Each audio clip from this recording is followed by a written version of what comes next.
Jeff Vanderweer, Deputy Director, Portage Public Safety. Michael Pasco, Assistant Superintendent, Portage Public Schools.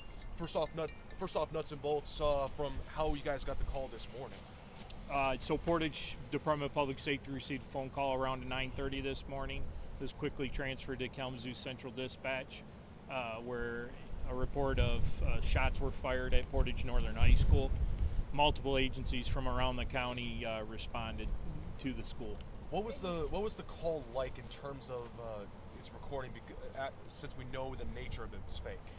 I haven't listened to the call yet, so I really can't speak to that. We're currently investigating the nature of the call, what was made, what was said, but I don't have any information to release on that at this time. And is this like a prank among students? Because I know it's happening statewide. Okemos had it. Jackson had the same kind of calls. At this point in the investigation, I have no reason to believe that it's a student being involved, that we're exploring all possibilities. But we have no indication that it was a student that did this. And how long did it take to figure out that this was a fake report? We had units on scene within about 90 seconds, and probably I would imagine within 30 seconds after that, and conferring with school officials, we were able to ascertain it was a fake prank call. Do you know if this is coordinated in any way with those other threats this morning? I have no reason to believe that at this time. We were told by parents that there was a lockdown here yesterday from an incident on Friday. Can you tell us more about that? Is there any connection to that? Just threats of, I believe it was here in Kalamazoo as well, in terms of someone stopping by the school with a threat against some other students. Again, that was claimed to not be valid, and again, alongside Portage Public Safety, we were able to discredit that and make sure we had extra presence to finish off the day yesterday. Sorry. And how long did today's lockdown last? Like we just said, it was within minutes we were able to kind of discredit the prank. So that was helpful in terms of, that I have to give the school a lot of credit as well, working along law enforcement in terms of that response time and being able to check the site quickly and work alongside these guys to discredit the claim. And Jeff, we understand that the feds are involved too. What are they looking into this as in terms of, with your cooperation now, of course, with sheriff's officers and state troopers we've seen earlier on scene? Yeah, school districts are, considered critical infrastructure, and so anytime you have an incident of this nature, it draws attention from not only local, but the state police are helping with the investigation and the Federal Bureau of Investigation. I think we all get on edge when incidents of this type occur. And so it piques the interest of multiple law enforcement agencies from around the country. Jeff, can you tell me how many times this has happened in Portage?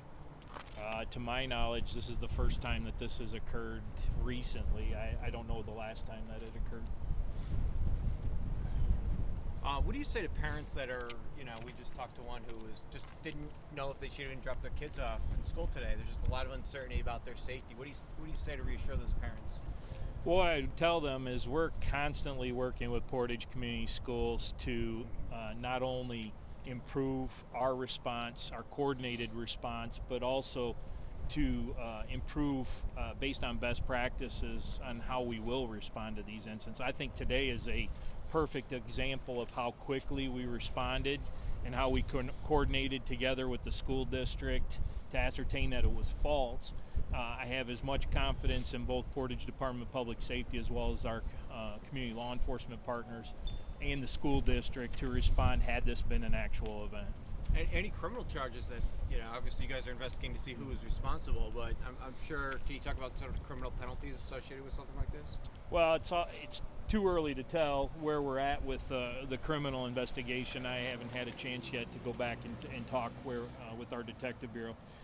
It is a criminal offense to make a false call of an active shooter to a school district, and we'll be looking at that. And if we are able to identify a suspect, we'll forward the case to the Kalamazoo prosecutor's office for review. Initially, does the call seem to be traceable, and also is the caller from here?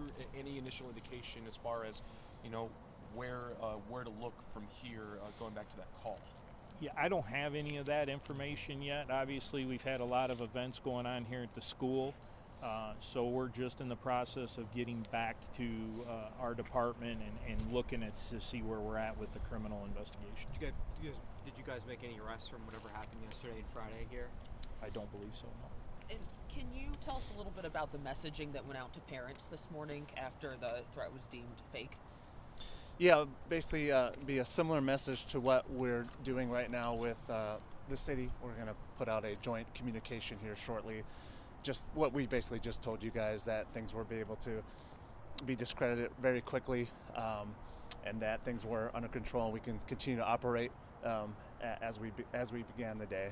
So just to get everyone on the same page as soon as possible. How disruptive is something like this from an educator standpoint? Yeah, I mean, it's disruptive without a doubt, and it causes fear both in staff and students as well as families, as you guys said. So, we're lucky to have the partnership that we do with the Portage Public Safety Department. We're also lucky to have a lot of initiatives in place in terms of our school safety measures that we have a lot of confidence in, so that we continue to practice and we always continue to try to get better to help reduce that anxiety and that fear every time we come across an incident such as this. Jackson, over in the Lansing area, the high school and one of the schools there that were also the target of that call, they sent their students and staff early, sent them out for the day. How about you guys? I don't think there's any plans of that. Just knowing the nature of it and having the presence that we had today, we'll continue to work throughout the day, not with just communication, but also finding out a little bit more information about this type of prank that's gone out. We've got some communication from Michigan State Police too that you guys may have seen as well. They released a communication talking about the nature of the prank and what's behind the call. So we'll continue to just connect throughout the day and figure out how to go from here.